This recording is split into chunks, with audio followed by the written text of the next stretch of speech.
नमस्कार, सुस्वागतम. मी आरती गुप्ते. आज मी तुमच्यासमोर श्री संभाजी बबन गायके यांनी लिहिलेला एक लेख सादर करत आहे. आणि हा लेख लिहिलेला आहे श्री रतनजी टाटा यांच्याबद्दल. तर ऐकूया आपण. लेखाचं शीर्षक आहे हृदयशल्य. रतनजी टाटा यांच्याबद्दल मी काय बोलणार.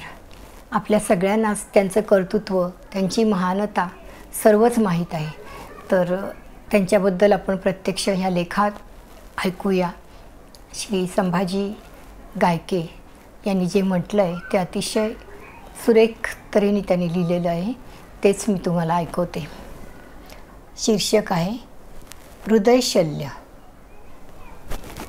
तो केवळ 10 वर्षाचा असताना त्याला प्रेमाचा नव्याने शोध घेणं क्रमप्राप्त ठरलं. वडील नवल आणि आई सुनी यांनी एकमेकांपासून विभक्त होण्याचा निर्णय घेतला आणि तो एकटा उरला. डोक्यावर केवळ छप्पर असून चालत नाही, मायेची सावली लागते माणसाला. आई बाप हयात असतानाही त्याच्या वाट्याला हा असा पोरकेपणा आलेला होता. सोबत एक धाकटा भाऊ होता, पण धाकटा. मग तो स्वतःचा वाटाड्या झाला. निवृत्ती, ज्ञानदेव, सोपान यांना आईची जागा घेणारी मुक्ताई होती. ह्याला मात्र आपल्या मनालाच मुक्ता बनवून साही अपराध जनाचा असं स्वतःला म्हणावं लागलं. आईनी आपला स्वतंत्र संसार नव्याने मांडला. तिच्या आईच्या आईनी मग ह्या दोघा भावांना आपल्या पदराखाली घेतलं. दत्तक घेतलं गेलं त्याला. नियतीने त्यांच्या आयुष्याची तुटलेली दोरी एक गाठ मारून पुन्हा सांधण्याचा हा प्रयत्न होता. पैशांची कमतरता म्हणजे काय हे ठाऊक नसलेल्या घरात बालपण गेल्याने सुदैवाने ह्या माणसाला जगण्यासाठी संघर्ष नाही करावा लागला. पण त्याच्या भावनिक आयुष्यात फक्त एकच स्त्री होती आणि ती म्हणजे त्याची आजी.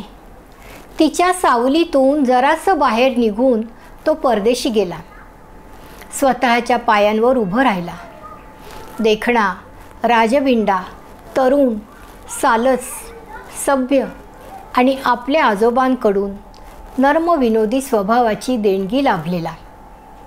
त्याच्या प्रेमात कोणी न पडेल तेच नवल.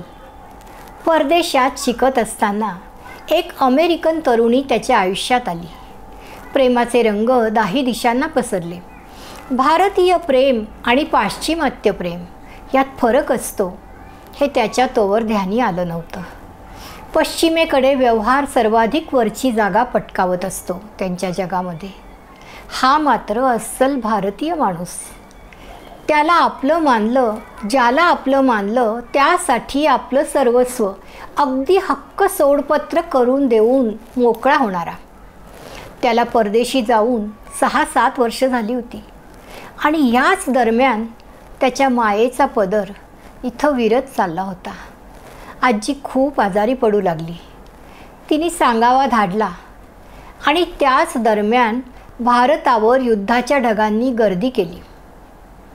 त्याने प्रेयसीला लग्नाचे वचन दिले होतेच आणि ती सुद्धा तयार होती. पण परिस्थिती बदलली आणि तिचं व्यावहारिक संस्कार तिला बदलायला पाडू लागले. भारतात कायमचं राहायला जायचं, शिवाय तिथे तर युद्धाची स्थिती आहे. जीवनाचा भरोसा नाही, सुखाची शाश्वती नाही. तिच्या पालकांनी तिला पायाजवळ पाहायला उद्युक्त केलं आणि तिने मग दूरवर पाहण्याचं बंद केलं. त्याची प्रेम कहाणी विवाहात परावर्तित होण्याआधीच समाप्त झाली. तिच्यासाठी हा निर्णय अगदी नैसर्गिक होता. पण याने मात्र आपल्या काळजातील एक मोठा कप्पा कायमचा दुखावून घेतला होता. तो आला तसा इथलाच झाला. आजी, धाकटा भाऊ यांच्या सहवासात त्याने आपले एकाकीपण कमी केले. पण ही त्याची त्याने काढलेली समजूत होती. कौटुंबिक व्यवसायात त्यांनी स्वतःला इतकं बुडवून घेतलं की काळजाला वैयक्तिक आयुष्याचा विचार करण्याची सवडच गावेना. स्वतःचं घर वसवण्याचं जणू तो विसरत चालला होता. उद्यमशील स्वभाव शांत बसू देईना. लक्ष्मी प्रसन्न होतीच, आता ती त्याच्याकडेच कायम वस्तीला आलेली होती. लाखो लोकांच्या संसाराशी आता तो न कळत बांधला गेला. मालक कामगारांचा पगार कमी करण्याच्या प्रयत्नात असतात. हा मात्र पगार किमान चांगला असलाच पाहिजे ह्या भूमिकेत असताना प्रत्यक्ष आपल्याच व्यावसायिक सहकाऱ्यांशी वाद घालणारा निघाला आणि आपलं म्हणणं पटवू शकणाराही निघाला. काळीच करपलेलं असलं की ते आपल्या मनाविरुद्धही कुठेतरी ओलावा शोधत असतं. त्याच्याही मनाच्या कोरड्या रानात काही श्रावणसरी बरसल्या. पण नशिबाचं ऊन नेमकं त्याच वेळी ऐनभरात होतं. संसार उभारायचा अगदी जवळ असताना नियतीने त्याचा पाय अनेकदा मागे खेचला. त्याला प्रचंड मोठ्या संसाराला हातभार लावायचा होता बहुधा, आणि वैयक्तिक एकल संसारासाठी त्याला वेळ द्यावा लागला असता, आणि ते नियतीने टाळलं. मोठ्या हितासाठी नशीब छोट्या स्वप्नांचा असा बळी घेते. अगदी तसंच तेच झालं. देश विदेशात त्यांनी व्यवसायाचं जाळं उभारलं.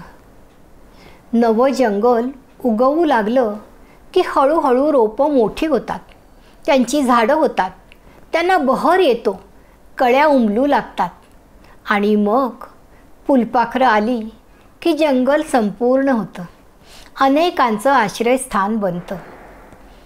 हा आता स्वतःच एक मोठा वृक्ष बनला होता. त्याला स्वतः आणखी उंच व्हावं लागलं.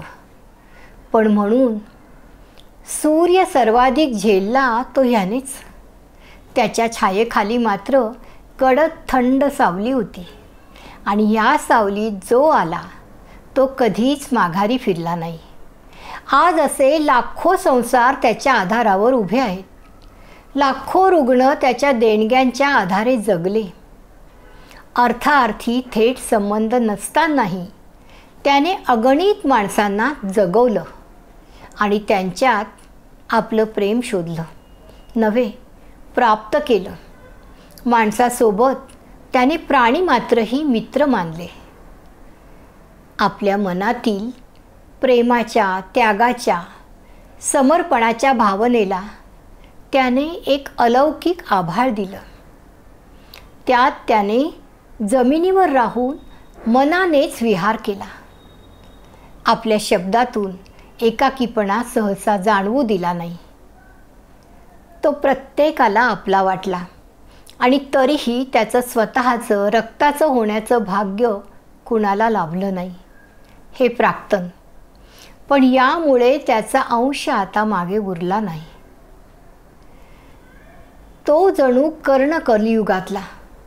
त्याने श्रीमंतीची कवचकुंडले कोणी न मागताही समाजाला दिली. एका हाताचं दान दुसऱ्या हातालाही समजू नये ह्याची नेहमी काळजी घेतली. स्वतःचं म्हणावं असं कुणीही मागे न ठेवता ह्या जगाचा निरोप घेणारा मात्र साऱ्या देशाला स्वतःचं करून गेला. हा त्याला नियतीने दिलेला न्याय म्हणावा लागेल. रतनजी टाटा. नावाला साधेसं कर्तृत्व करून दाखवण्याचं भाग्य तुम्ही मिळवलंत. विश्व झाले वन्नी, संते आपण व्हावे पाणी, हे मुक्ताईचे शब्द त्यांनी जगून दाखवले. भारत मातेच्या कंठातील एक अनमोल रत्न निमाले. लेखक आहेत संभाजी बबन गायके. धन्यवाद.